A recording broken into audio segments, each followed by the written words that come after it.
What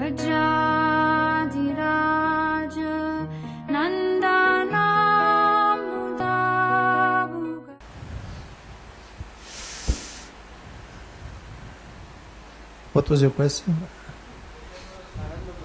Anandam Bodhi, Vardhanam. Yeah. Keep it always in growth mode. Redefining and redeveloping. Yeah, but there will be a limit. You know, when you have a project, okay, you have the temple, you have the community, there is a number of people that can fit in the temple. You may have to transplant. You don't close that, but you grow another one. You follow? So as a community, the growth may be not in the sense of just the temple. The temple will go in maintenance mode. Right? You built it. Now you keep it alive with brahmacharis, you keep alive with programs, spirituality, you keep it going. And maybe you expand to another location or other projects. That's something that you were not considering. Now you enter there. Yeah, of course.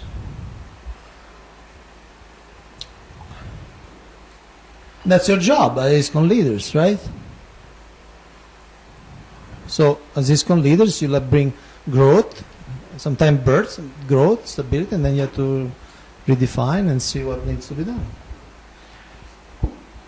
So I want to go into something which is very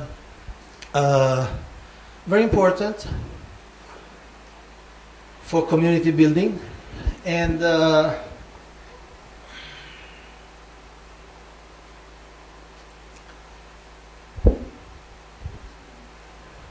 what's that?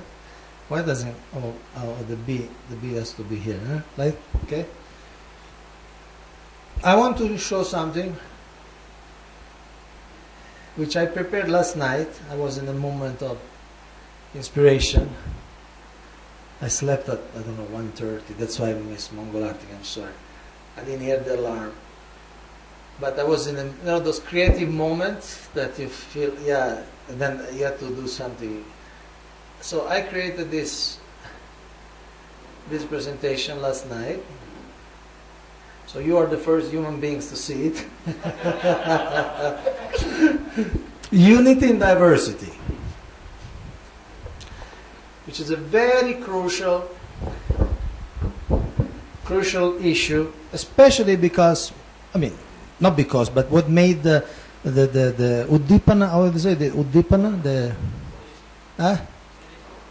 inspiration, yeah. Also because I was overhearing some of the groups talking about the survey, how they were defining the congregation, active, inactive, or active independently. No? So I really felt that we need to talk. I may not have all the answers, but we need to talk. Okay? So feel free. Probably at the end of the presentation there will be more diversity than unity, but we got to take some risk. Our community, unity in diversity. Okay. Let's start with the philosophy. The Supreme Personality of God, the living entities, the material energy, the spiritual energy, the entire creation are all individual substances. In the ultimate analysis, however, together they constitute the Supreme One, the Personality of Godhead. Therefore, those who are advanced in spiritual knowledge see unity in diversity. These are one of the key themes of philosophy. There are people who stress unity. No, all is one, all is one, all is one. You know? Any idiot can say all is one. In fact, most people who say that are idiots. And then there are people, philosophers, who stress diversity. No, there is diversity, but more they stress diversity, more unity keeps cropping up. So we have this philosophy of Achintya Veda Veda Tattva. Sri Chaitanya Mahaprabhu confirms the conclusion of Srimad Bhagavatam on the strength of his philosophy of Achintya Veda Veda Tattva. That philosophy holds that the Supreme Lord is simultaneously one with and different from His creation. That is to say, there is unity in diversity. Okay? So this is the framework. And, my dear devotees, it is difficult. It's easier to say everything is one, or it's easier to say everything is different. Because sometimes you need achintya, it's unconceivable, so it's pretty difficult. Beda, it's Beda. Yes, this is Abeda, so it's achintya. So when you translate this in the realm of action, it's difficult. Okay? Now, Srila Prabhupada wanted the leaders to discuss how to apply unity in diversity. He wrote to Kirtanananda, actually from Bombay, so he wrote this letter here, 18 October 1973. Material nature means dissension and disagreement, especially in this Kali Yuga. But for this Krishna consciousness movement, its success will depend on agreement, even though there are varieties of engagements. In the material world there are varieties, but there is no agreement. In the spiritual world there are varieties, but there is agreement. That is the difference. The materialist, without being able to adjust the variety and the disagreements, makes everything zero. They cannot come into agreement with varieties. But if we keep Krishna in the center, then there will be agreement in varieties. This is called unity in diversity. I am therefore suggesting that all our men meet in Mayapur every year during the birth anniversary of Lord Chaitanya Mahaprabhu. With all GBC and senior men present, we should discuss how to make unity in diversity. Okay, this is a very important historical reference. It's a direct instruction of the founder Acharya, and you can see the flavor of the instruction is quite ongoing. It says GBC and senior leaders, they should come together in Mayapur and discuss unity in diversity. So this is one of the few clear agenda items established by Srila Prabhupada himself. Then, but if we fight on account of diversity, then this is simply the material platform. Please try to maintain the philosophy of unity in diversity. That would make our movement successful. One section of men have already gone out. Therefore, we must be very careful to maintain unity in diversity. And remember the story in Aesop Fables of the father of many children with a bundle of, I won't call it diversity, but multiplicity. And individual initiative. So we'll look. If you have any question, any comment, anytime, please raise your hand. It's an open discussion. You just need to agree with me, that's all.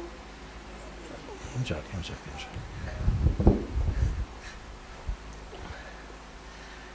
Okay, this is a very old letter, 68, to Grihastha, young Grihasthas. It's not very difficult to open a center for our activities. You can remain in any apartment as husband and wife and invite persons there to hear your chanting and topics. That is our center, and let it be gradually improved. Okay, this is one of the gems of congregational development. What is a center? Huh?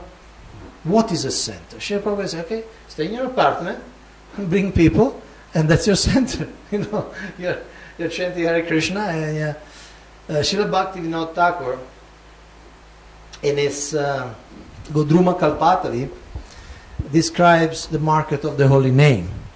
And he says that there are different divisions. And the three divisions that he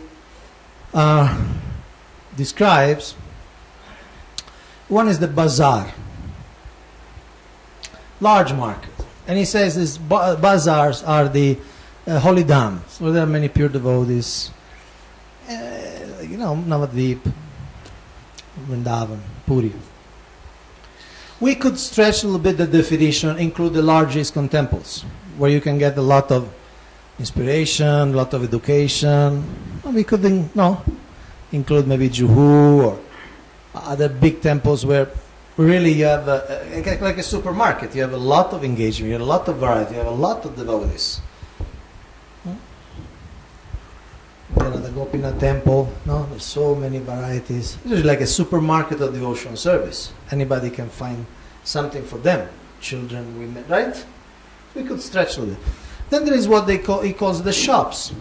The shops are not supermarket, but they're the small outlets where you get the essentials, like a little, what do you call drugstore? What do you call it in India? Grocery store. You don't get the latest computer, but you get the milk, you get the atta, you get the matches, candles, brooms, the essentials for family life. So those are the private homes of devotees which become active, like this quote. You're an apartment, bring people, that's our center. It's a shop, you get the essentials. It's like a grocery. So what are the essentials? What are the, you know the philosophy. What are the 5 essential, most powerful form of devotional service? Sadhu Sangha, Namakirtan, Bhagavat Shravan, Maturavas, Srimurti, Shraddhaya Sevan. So you get Sadhu Sangha. You get Namakirtan, you get Bhagavat Shravan, you get philosophy, you get some spirituality or spiritual environment, or at least you get a connection that you learn that it's important to go to Vrindavan, Mayapur, and you also get some deity worship because they will have at least some small altar. So you get the essentials. So those are shops, and then there is a third division. There are the traveling salesmen. They don't have a shop. That they go and they sell the goods here and there. Okay? And what are the goods? The holy name, and by extension all the other forms of devotional service. Okay, so the product is the holy name, and you can sell it in different. So for the owner of the market, Nityananda Prabhu, he wants these goods to be sold. I mean, what does he care if one buys in the bazaar, in the shop, or from a traveling salesman, right? Think of Coca-Cola, okay? Coca-Cola sells its goods in different ways. It may sell in big shops, some supermarkets. It may sell in small little shops. And it may sell through people with a little cart. They go around in the beach. So for Coca-Cola, it's the same, right? It's like it's the same product. They're marketing, and actually they're happy to have more and more shops and more salesmen, right? Okay. So for Nityananda Prabhu, he wants to have as many salesmen and outlets as possible.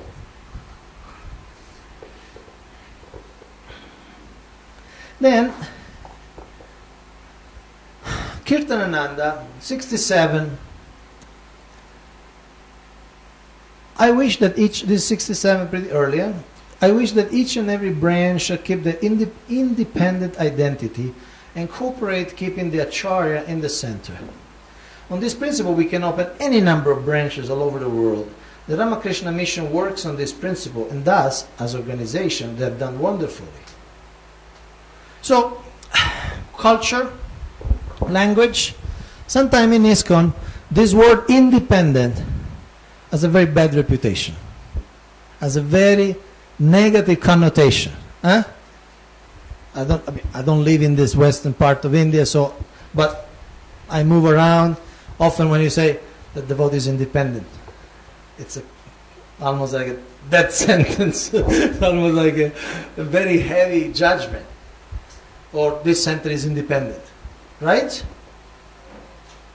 Right? But the word independent simply means that it's not dependent. You may want to use a positive word, self-sufficient. That sounds positive, right? Sufficient, no? Self-sufficient. You don't need to go there and save him all the time. Self-sufficient. Self-standing. Self-supporting. Huh? So it's the same thing, but you can have a negative definition or a word with a negative connotation, or you can have a neutral or even positive. Plus we know, we read so many times, our mission is to make everybody into Brahmanas, and Brahmanas are independent by nature, right? That's one of their core qualities. Because if the